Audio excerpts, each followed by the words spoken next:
All right. Hello, everybody, and welcome to our Tech and Learning webinar today. We are today covering part 2 of our 2-part series on recruiting, onboarding, and retaining talented, passionate educators. Special thanks to our sponsor, PowerSchool, for making this time together possible for us. So today we're going to be talking about retaining educators, and we have a terrific panel of experts to discuss this important topic. In part 1 of the series, which I do highly recommend watching on demand, our panel shared tips on ways you could recruit teachers. And today we're going to offer advice about how our panelists have improved teacher retention by streamlining onboarding processes, creating supportive culture, and offering personalized coaching and development. But before I introduce our panelists, let's meet one another. So please put in chat your school district and where you're joining us from today. Let's take a look at what we have here. We've got Gilbert from South Carolina, Andrew from California, Allie from Maryland. Welcome, welcome. Amber, hey. Hey, Amber. So great to have you all here. It's excited for this conversation today. So let's now, let's meet our panel. So today we have Dan Ryder, who is the Director of Design Innovation at CRCS Overman in Maine. We have Dr. Todd Dugan, Superintendent of Bunker Hill CUSD number 8, which is a rural district in Illinois. We have Dr. Leanna Mullen, who is a student data coordinator and RTI data coach at Egg Harbor Township School District in New Jersey. And she did her dissertation on teacher retention. So I'm excited to hear what she has to say along with everybody else. And of course, we have Fred Scott, who is a 34-year-old K-12 Virginia education veteran. He started when he was 0. And he now works as a solution engineer at PowerSchool. And he was given, this is my favorite fact about Fred, he's nicknamed Talent Fred by his previous district, which I just love that. So before we get started with our panel, let me remind you, we really love interaction during the webinar. So Jess and Mackenzie told you how to use that Q&A. Use that to send us some questions, and we will try and get to as many as possible after our conversation. And I'm sure there will be quite a few on this topic. So now let us get this conversation started. So I'm going to go around and ask each of you to share a little bit about your districts. And then if you could also talk about any particular challenges you have as in terms of retention, and then some strategies you've used to basically help with that in retaining talented educators. So let's start first with our friend Leanna. Can you tell us a little bit about what you're doing in your district? Hi, Christine. Good morning, and thanks everyone for inviting me here and being a part of our conversation today. So my name is Leanna. I come from Egg Harbor Township School District. My role is the Student Data Coordinator and RTI Data Coach. I've been really fortunate to help our teachers preschool to 12, which encompasses about 1,500 staff in suburban New Jersey. About 7,300 students, give or take, on any given day. We just started school yesterday, so those numbers might be a little off by 1 or 2. But all the same, we've been implementing a lot when it comes to teacher retention, having a lot of success over it.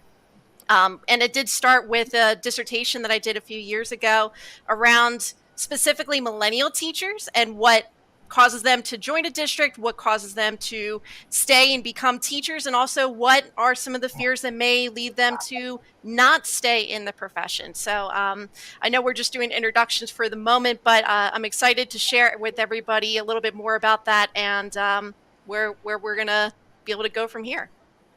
All right. Thank you, Leanna. And how about let's hear from Todd.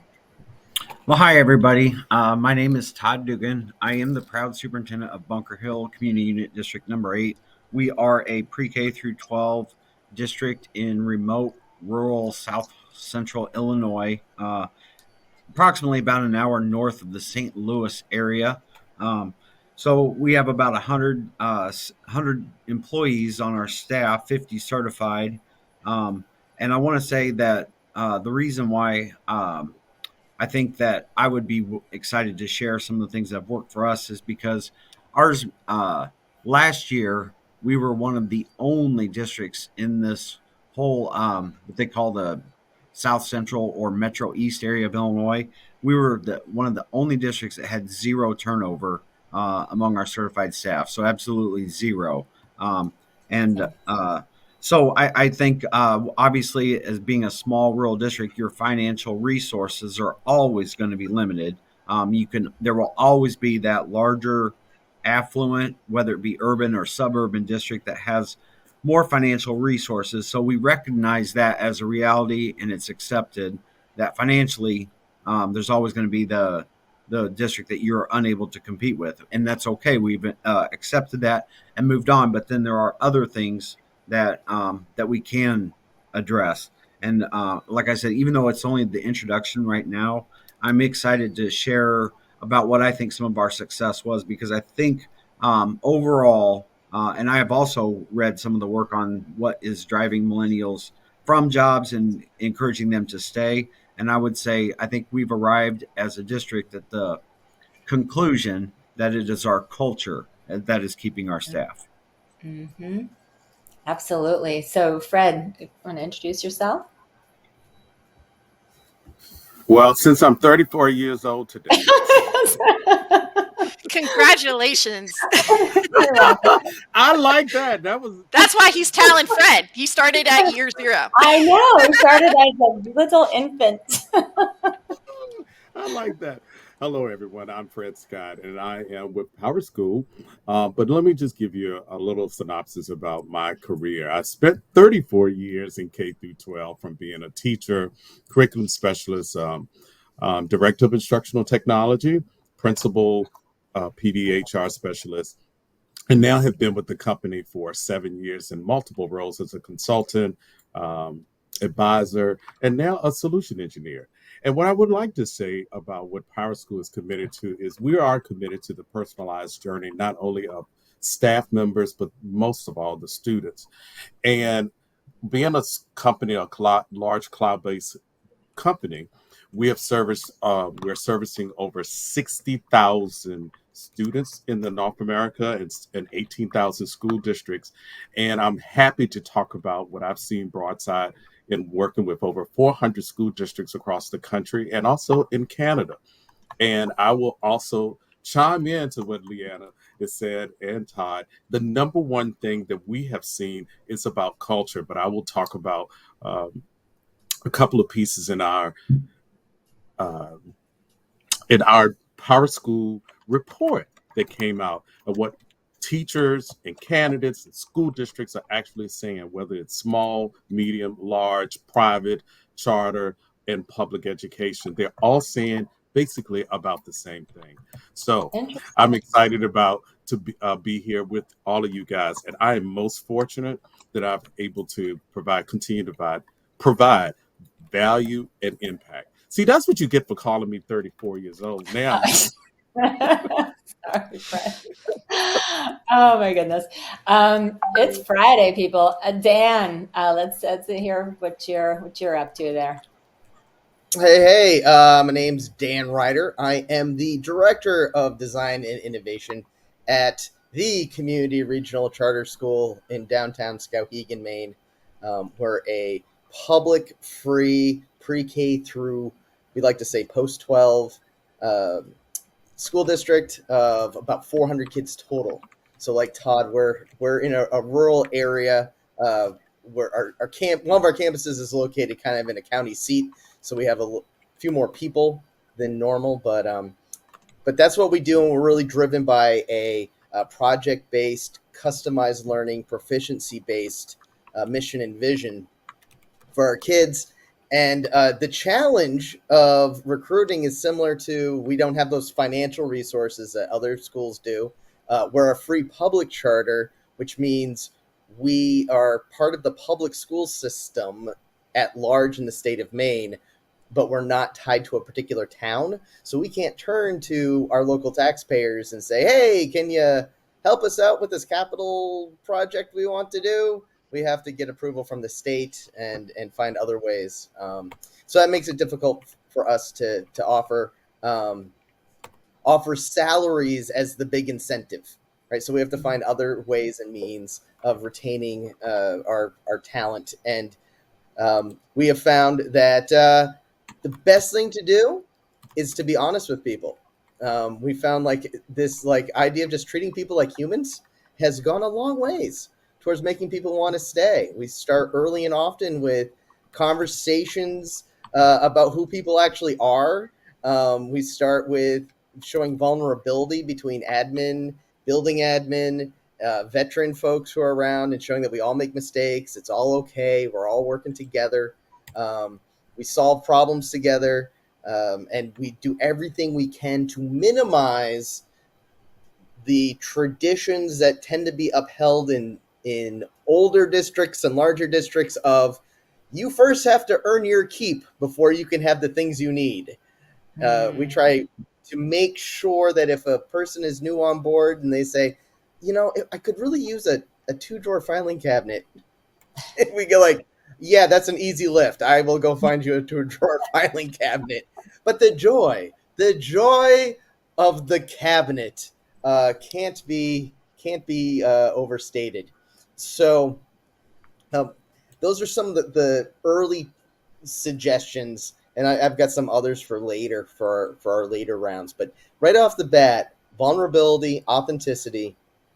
If you do those things, it's gonna make people feel like they can be themselves, which is what we really want. And I think it's a joy of being heard. I mean, it's not about the cabinet; it's about the fact that you listened and took an action. So the cabinet's a great metaphor. Let's go back around the horn and dig into some of the strategies. So let's go back to Leanna. I'm really curious what you found in your research. Well, certainly. So you have to remember when I started the research a few years ago, it was primarily millennial teachers. Now, in that time, and as I moved through the research, it did include Gen Z. And I have to tell you, we did our new hire orientation last week, and there were students who were in the high school when I worked there. I'm like, oh, all right, they're coming in young. All right. But generally, not as young as our friend here, but all the same. We're not going to let that go. When I actually did the research, part of it was, all right, if I want to do a study on supporting our educators, I really have to dig in and learn a little bit more about who they are as a generation. That's what I took out of that. And the millennial generation, if those aren't familiar already, it's basically those who were born from 1981 to 1995. There is some argument about when exactly those end years are, but generally that's who that would include. So if you're doing some quick math, we're talking those in our mid-20s to early 40s at this point. And a lot of that came out in doing that research is this group is very tech savvy. Like they dealt with, like so many generations before them, that technology evolved. This group was at hyperspeed during their childhood years. They grew up with computers. They had phones while they were in their high school, college years. Social media was very much a part of that upbringing. And as a result, technology is kind of embedded with what they do. Another thing is this group is very culturally diverse, more than any other generation before it. And Gen Z, of course, even more so. And also what's interesting about the millennial generation is they are very, what you might call overeducated in some instances, but we would say they're highly educated. A lot of them were getting into the workforce right during the Great Recession. That's one of the main milestones of this generation. And as a result, they tended to stay in college a little bit longer, or tended to try to navigate what jobs might be out there for them in a very difficult economic time. So with that came a lot more graduate level students than previous years. So taking all of that in consideration, another component of that was understanding the role of the first year teacher and what their expectations are of being a first year teacher. Because in order to retain great staff, you really have to think about where they're starting from.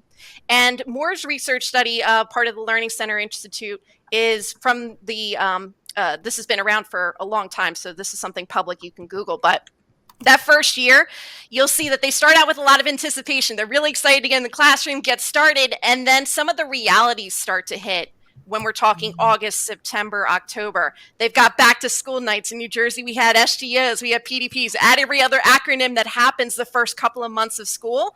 And some of it in that beautiful student learning, student teaching experience doesn't always translate exactly the same way when you're the main adult in the room. So as a result of that, into that October, November time period, we start to see teachers lose a little bit of that enthusiasm, and they become disillusioned with the entire education experience.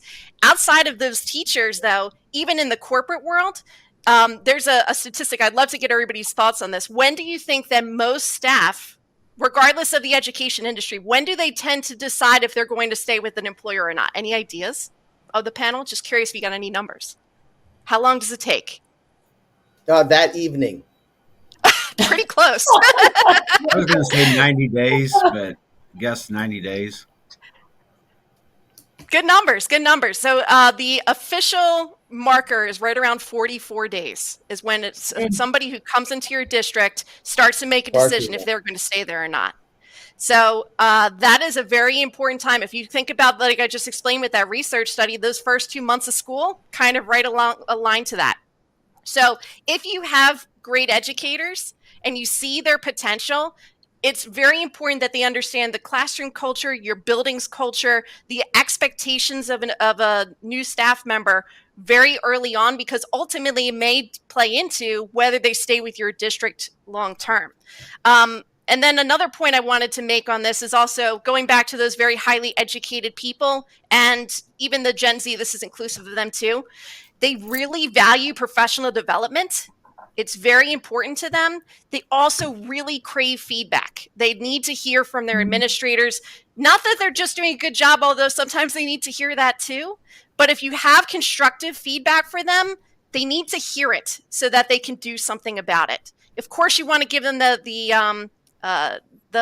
boost at the beginning to make sure that, it's going to take some getting used to, but you've got this, you're going to do great. And then give them that compliment sandwich, the quote unquote millennial sandwich of doing a great job. Here's something you can do, but you're still doing a great job. And if you can master that, I think you'll be on trend to keep some great staff. So we talked also about setting expectations in the last one too. And I think that's really understanding what the expectations are when you go into that classroom. And just quickly as a follow-up question, how are you giving the feedback to the teachers? Is that just a verbal, great job? Sometimes it's just standing in the doorway of the classroom, like, hey, checking in on you, making sure you're doing a great job. And certainly a part of that is being sincere. It's so important that they get that face-to-face contact, even if it's just a brief moment in time, and then following up if you see something that they need to improve. Give them that little bit of time. I'm telling you, the few seconds that takes really goes a long way in not only that teacher self-efficacy, but again, the long-term likelihood that they'll stay with you. Thank you very much. That's great. So Todd, secret sauce, how do you get 100% retention? Well, ironically, I feel like I don't think it was, that stuff does not happen by accident. But I will say, it's not like we set out to have 100%. It happened this year. In Illinois, there is, like most places, there is a lack of qualified teacher candidates. So, in fact, the state last year passed a law kind of solidifying what was already in the books about a teacher resigning within 30 days of the start of school, how the board, if it can reject their letter of resignation, report it to the state, then the state can pull their teaching license for up to 6 months. All around us, there were districts that had a teacher try to leave within 30 days. One district was rejecting their letter of resignation, but they had already received a job offer from another district. The other district knew this district was going to pull their license, so they were going to hire this person as a long-term sub until they got their license back, and that's how badly the person wanted to leave the district.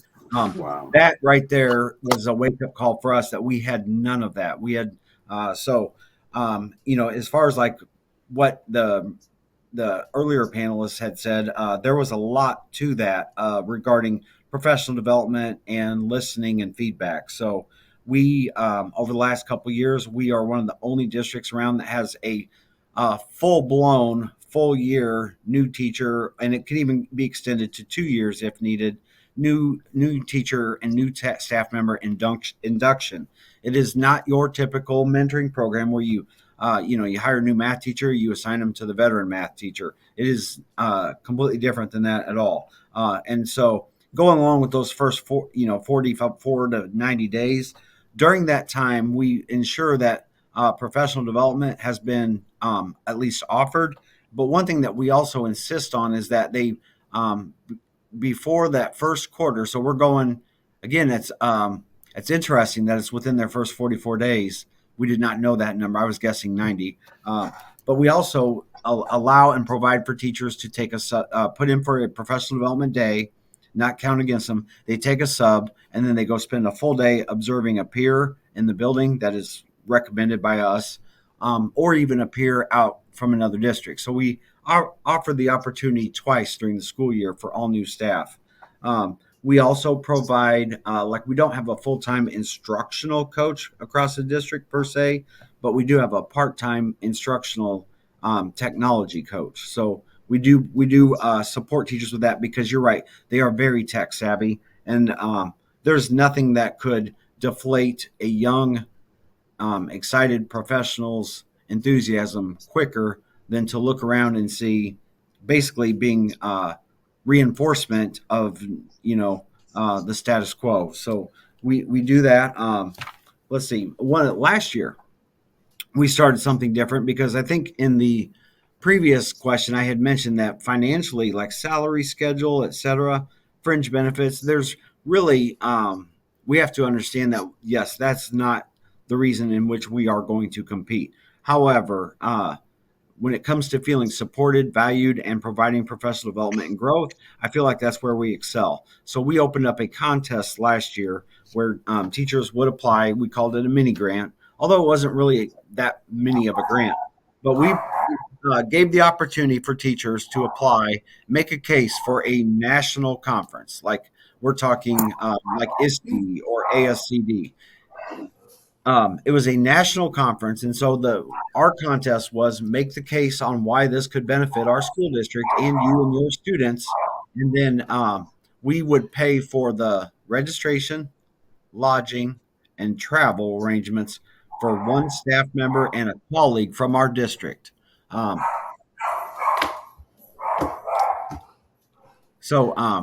Sorry that the dog barking just. I'm sorry, I'm muting. That's okay. Oh yeah, I didn't know whose dog it was. But anyway, our national conference thing was a success too. I think that's something that a lot of districts around us, for sure, don't look at. And I think that this last year we were able to send 2 teachers to ISTE, and that nothing says that they're valued and professional. And it was. I remember right before the teachers departed for Denver to ISTE, we had to go through the rules, like credit card procurement, had to sign a form on that. We had to give them their per diem maximum allowances for your breakfast, lunch, and dinner. But to see the smile and the glow from these young professionals that truly felt like a professional to go to Denver, I thought that was priceless. So I think all of that plays a part. But I'm very glad to be on here today, by the way, because I did make some notes on that research. That's interesting.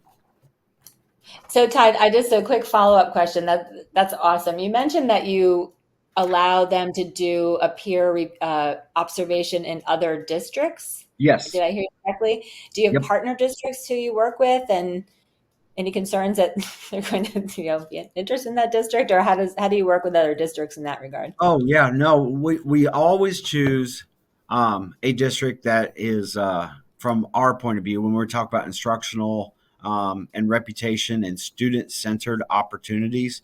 We pick a great district. We will not send them to just a neighbor that might pay more but be light years behind us, because there are some of those. There are districts that have a high salary schedule, but what they're doing is not any more student benefiting than what we're doing. So we pick the districts. Like we've got 3 districts in mind, and that's typically where we send them. And nope, I haven't worried about them. I mean, to my knowledge, we've only been doing this for a few years, but they've not been recruited and stolen from us yet. So I just think that's an incredible gift. Yeah, that was even a high school Spanish teacher that we sent, and those are like hard to get. Right. And she's back for year 2. Excellent. That's awesome. Thank you, Todd. Appreciate that. So, Fred, let's hear from you. What have you've got a lot of experience in all different size districts. I think scaling is something I'd like to hear a little bit about. Um, Multiple things here. First of all, I'm happy to be with this panel to talk about what they're doing. And Leanne, I hope we could just do a bounce back and forth between each other. But let me just share something from the PowerSchool perspective. One of the things we did in our big study, I'm going to start with that first and then drill down.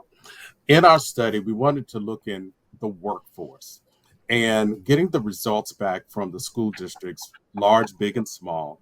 They said that their top talent priorities were as follows.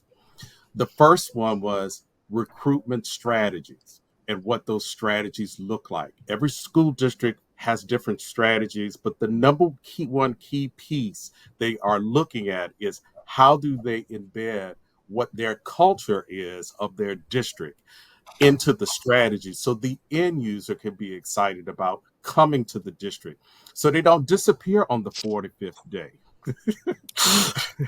So that was the number one piece. The number two piece that came from them was saying evidence-based professional development that's flexible and strategies. And so I will say this over the years, listening to you guys, maybe I was an anomaly, but there have been in places where in my career that they had that over time and given that peer to peer, having the opportunity. And Todd, my first opportunity was in before probably Leanne was born, was someone sending me to a conference. And that meant the world to me to talk to other people who were similar to and et cetera. But let me just keep on talking about that.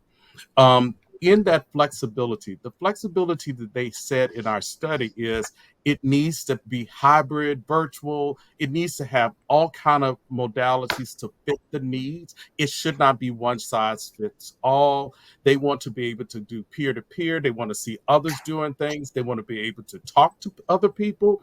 And the biggest piece that we hear is they want to have the opportunity to do reflection on their practices.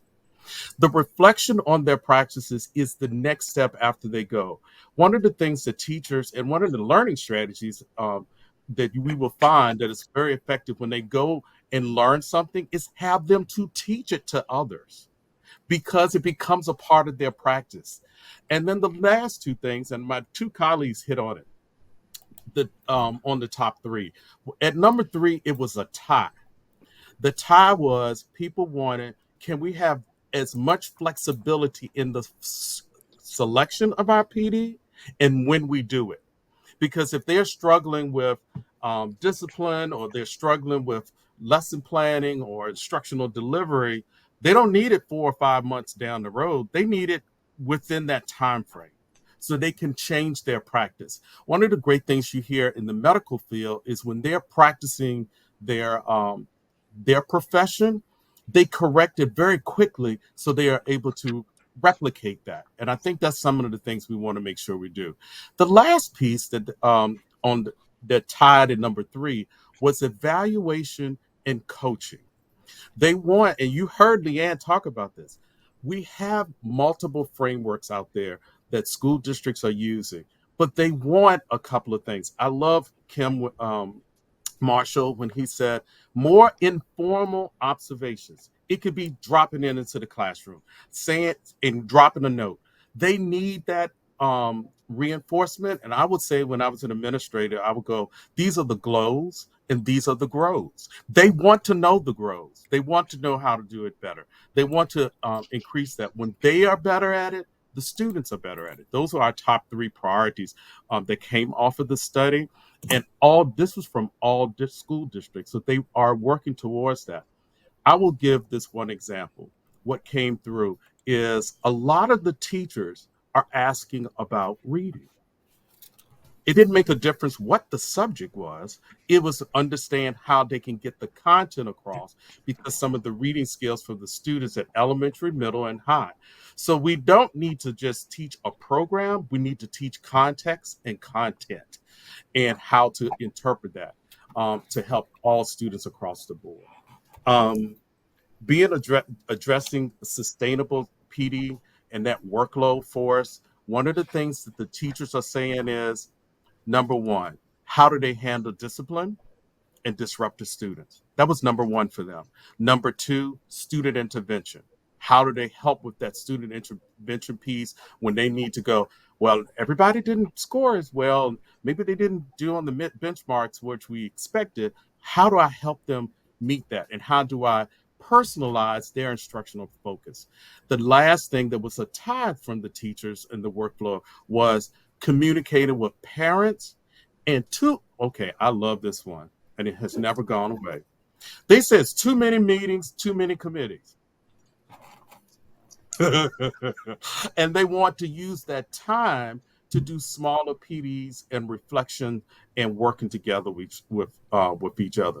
Whether you're in a private school, charter school, public school, whatever the type of school, the needs, what we have found, are consistent across the board. I love it. So I hear kind of personalization kind of threaded throughout all of that, which I think is fantastic. Thank you so much, Fred. So Dan, let's hear from you. What are some things that are working for you all?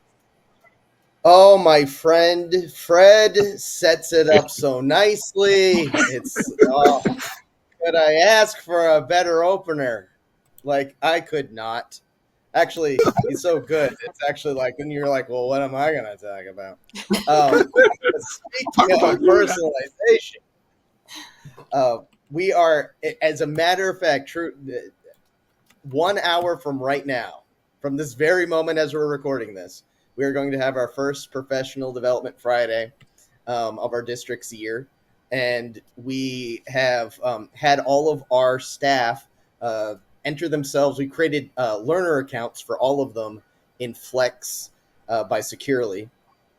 And they're going to be choosing exactly what PD they want to take and have for their needs, just like Fred was talking about, to meet their needs for today and this afternoon, based on just this first week of school. There's people have been encouraged to take certain things because we think the topics will help them in particular, especially newer staff. But for the most part, everyone's going to be able to choose the path that fits them best. And we're just trying to leverage the technology we already have in our district to do that. And that's also going to let us keep some data points, and it's not the piece of paper that we all have until the end of the day, and then we lose it with like, oh yeah, I signed in and I put my little staff numbers on the side and da da da da da da. We don't need to do that. We can just use the same tools that we're using with our learners. But that speaks to kind of the bigger, broader realization we've had over the last couple of years, which is what is good for our learners is good for our staff, right? I was 20 plus years in a very traditional, very, well, by Maine standards, very big school district. And getting anything to change with regards to how something worked as a district was like turning a battleship. And we just about get something turned. And then it was like, no, we're good. We're good. Let's just bring that back. That got a little uncomfortable. We're really lucky that we can be so nimble and agile with how we approach our professional development and our design. But we also found that because we run a district where everyone's wearing a lot of hats, we have a tendency to fall back on what is known and familiar because it's survival mode, right? It's not because, well, this is what's easy and we don't have to think about it. It's, oh my gosh, we don't have time to think about doing 15 different things differently. We are barely making sure we're keeping everyone like alive. Let's go with just basic, like the basic goal of getting through the end of a day and everyone's safe and happy and healthy. And so as a result, we had to really look hard at, as an administrative team, at our practices around our staff and what we were doing with professional development. And we weren't doing sit and get, but we were putting them all in a room. We were doing all one thing. right? And we were deciding for them what we think they need, and there's just a lot of absence of our mission and vision, which is around voice and choice, and it's around proficiency based, and it's around time is the variable, right? Learning is constant. And so we weren't really doing with our adults what we know, right? And how many of us have been to professional development where you're lectured for an hour and a half about the importance of hands-on learning, right? Like we've all Exactly. been there. So the goal is, live up to our own expectations as a district. Do us the way that we know and we know best, and just with a few little things we did last year, in terms of giving people choices and options and being able to pick from a menu, it really created a great deal of buy-in. And when you really look at it, it's actually really easy to do. It's just challenging to trust that it's going to work from the top level down. And again, we're lucky because we're small enough that the top level is only like literally a doorway away. So we're not talking about, well, in some bureaucratic office building somewhere, a decision is being made that says no. It's really people right here that are seeing it and adjusting to the needs. I just love the idea of just modeling, basically, right? So this is what we want you to do in the classroom. So let's model how that looks in professional development. That's great. Just a reminder, our audience, we've got some great questions coming in. We're coming up on Q&A soonish, so keep them coming. I know we talked a little bit, Todd. I wanted to go back to you to see if there was anything you want to elaborate on the sort of the coaching piece. I think you said you don't typically use like a mentor program, but if you could talk maybe a little bit about that piece of or professional, or even just some examples of some PD that you found successful.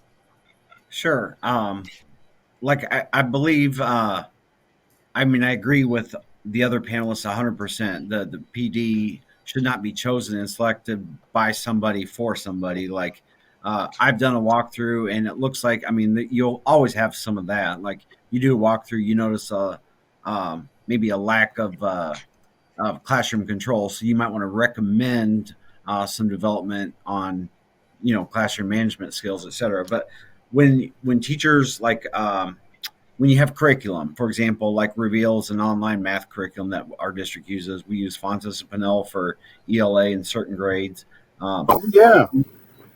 Yeah, one of the things that we do is we expect teachers to implement it with fidelity the majority of the time, and we also monitor that. However, more importantly, I believe, is we provide the professional development and the training for that and how that should look. So we have a part-time. We have a contract with a part-time provider for instructional technology coaching. And so they're able to come in, neutral party, and I believe it's funded through the Illinois Learning Technology Center, the Illinois LTC.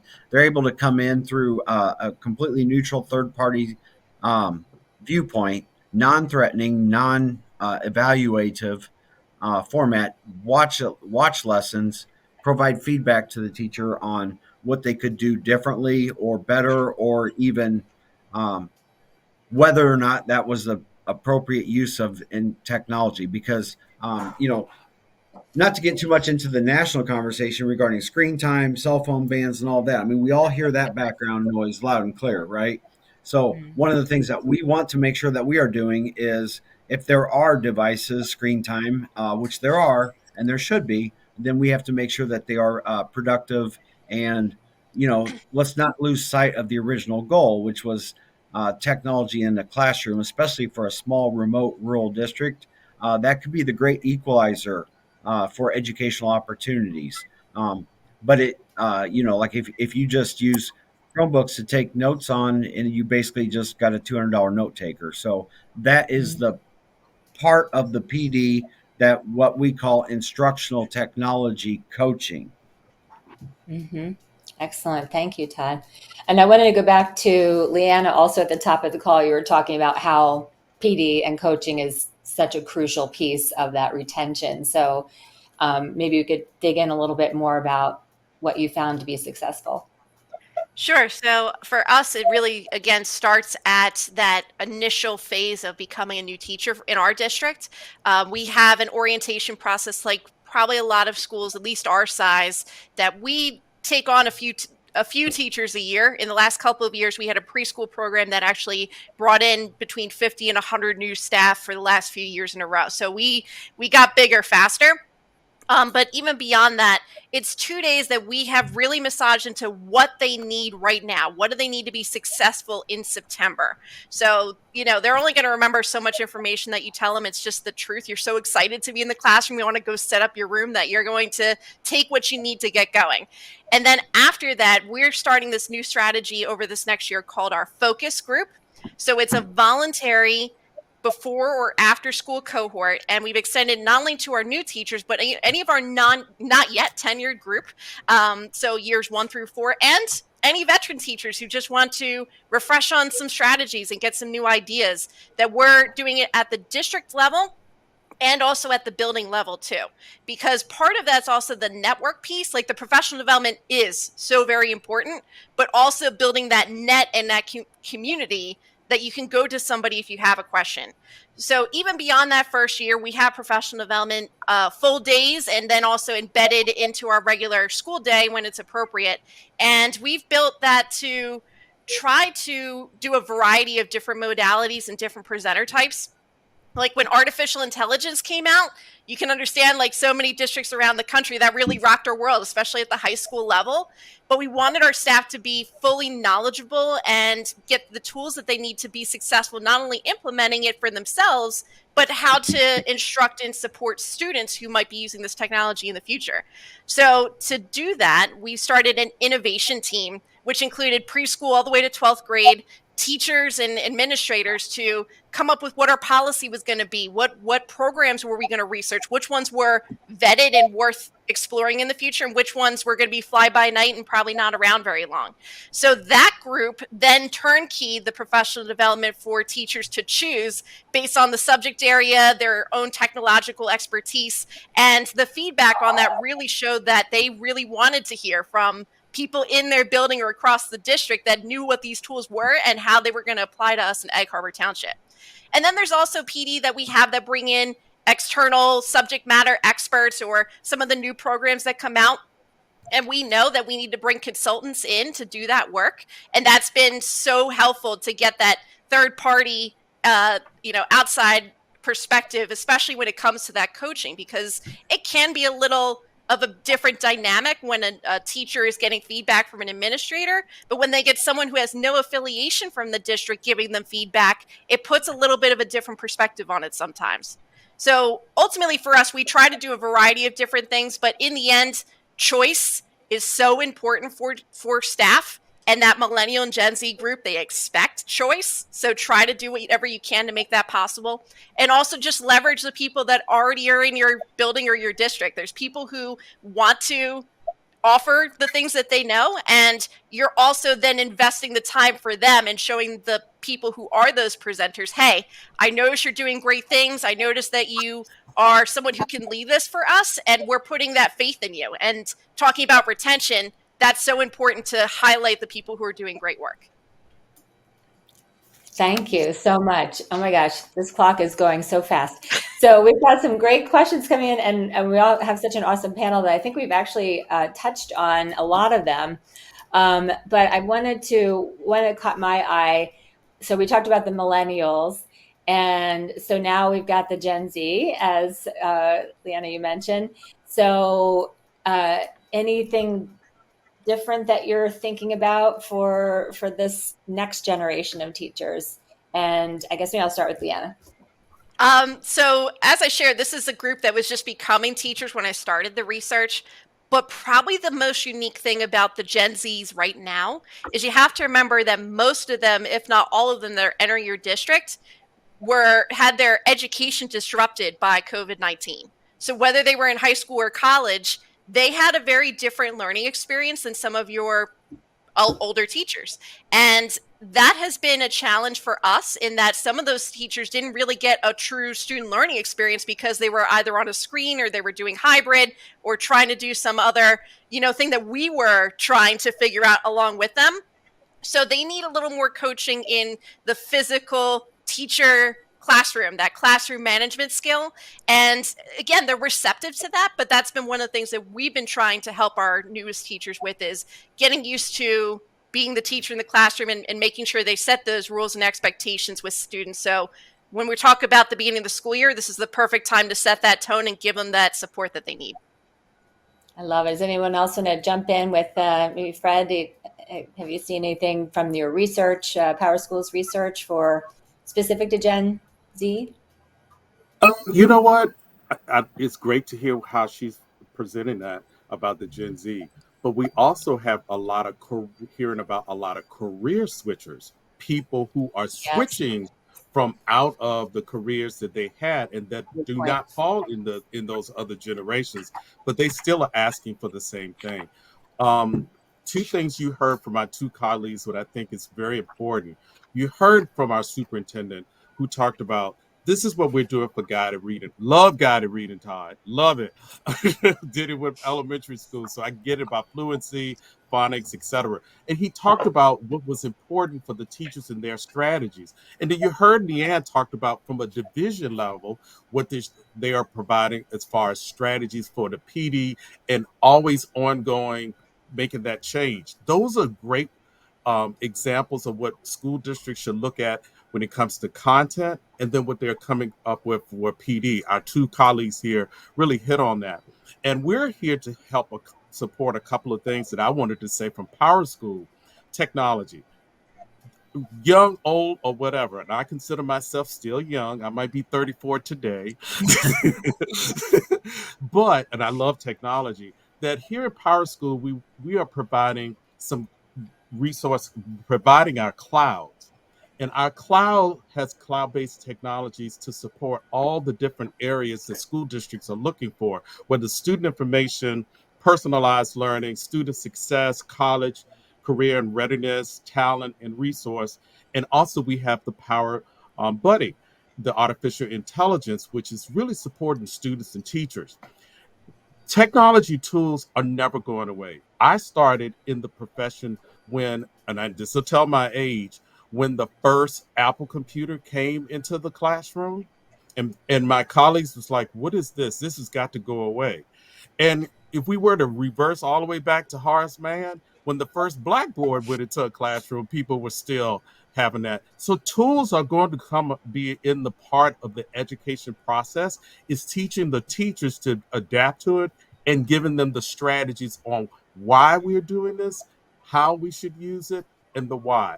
My experience with working with some pre-service teachers, some mentors that I'm working with, just to reinforce, they all are going, how do I do this? How do I use the tools? How do I reflect on my practice? But it's great to see that all districts are out there. And then when school districts say, hey, we want to come to PowerSchool, do you have this particular need or this particular technology tool so we can help do something better in classrooms to help with guided reading? Or I want to do something better with PD, with professional learning, or how we're evaluating people. Whatever that need is, that's where we're here for, to support you. I love it. Hey, So, Christine, can I make one quick comment about Gen yeah. Z, millennial, et cetera, et cetera, et cetera? And I'll make it quick because we all know Dan likes words.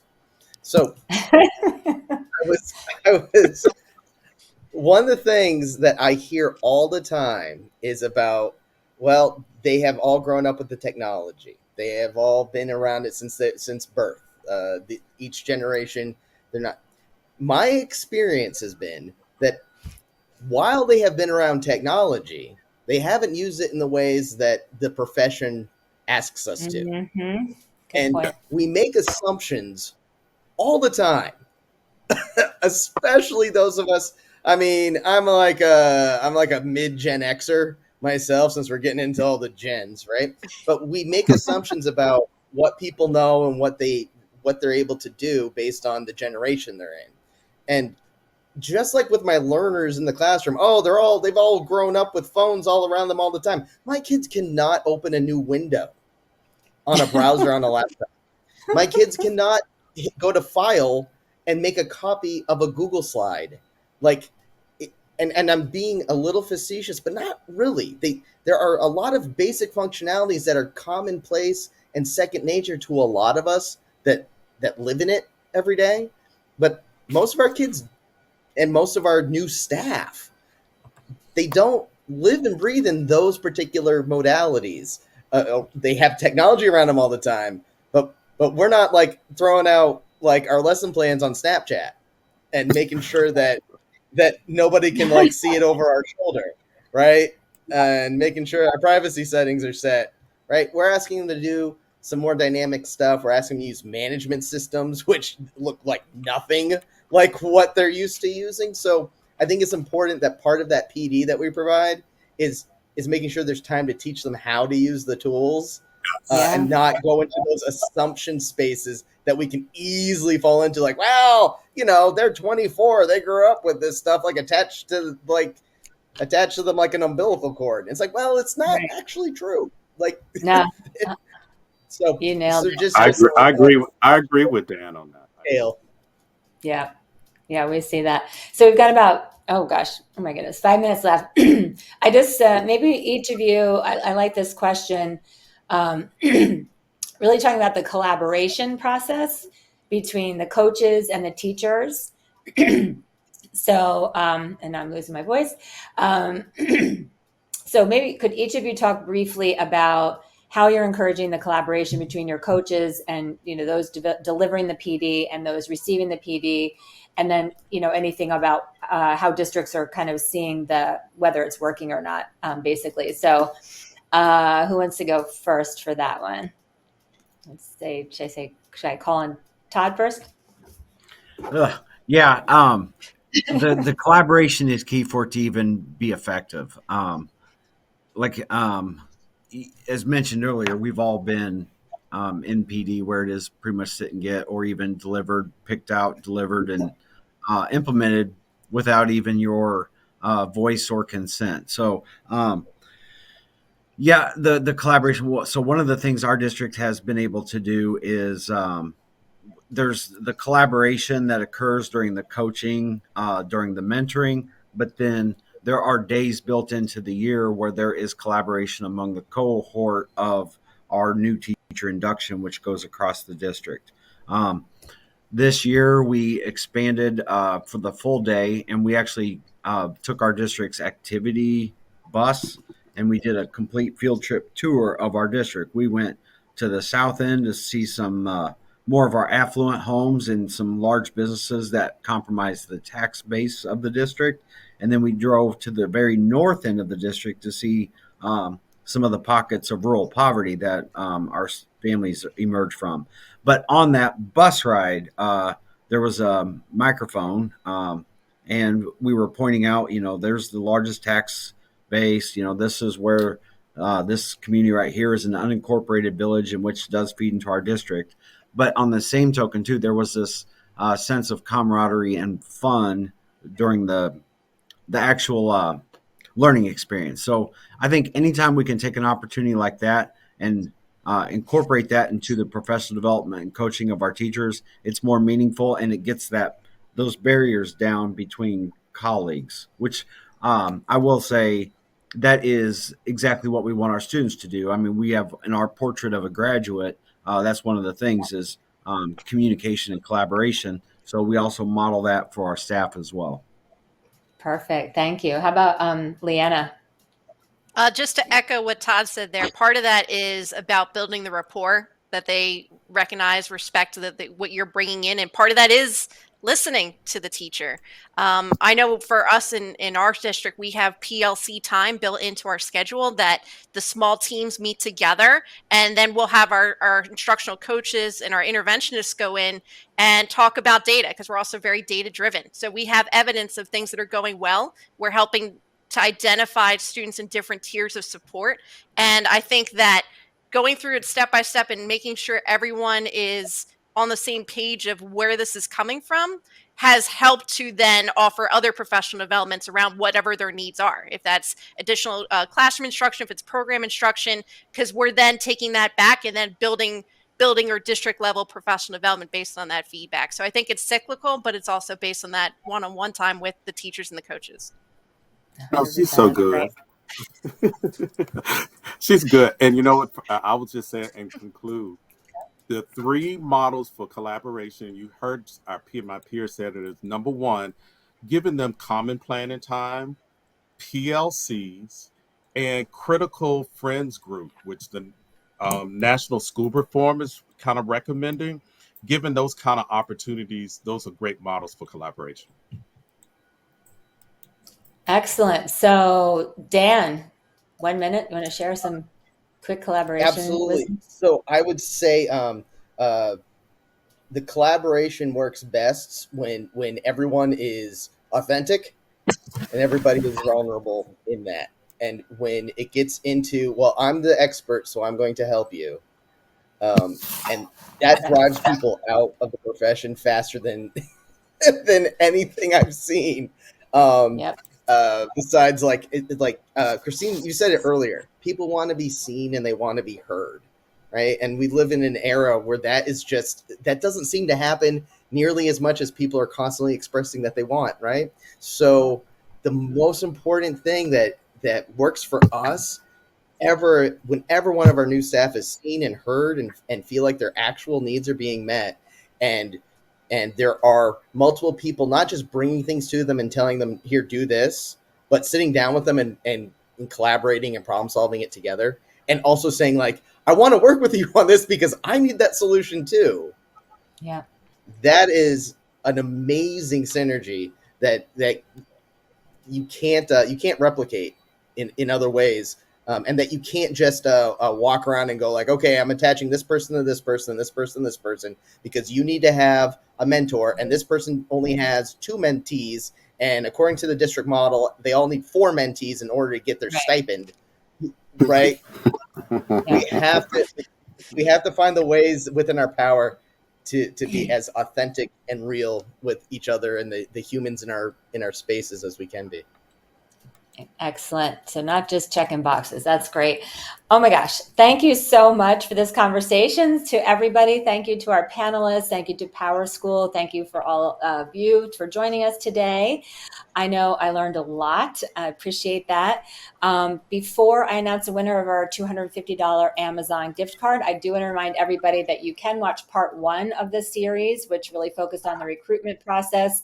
I think both parts will really give you a nice holistic kind of snapshot of some really great strategies you can use.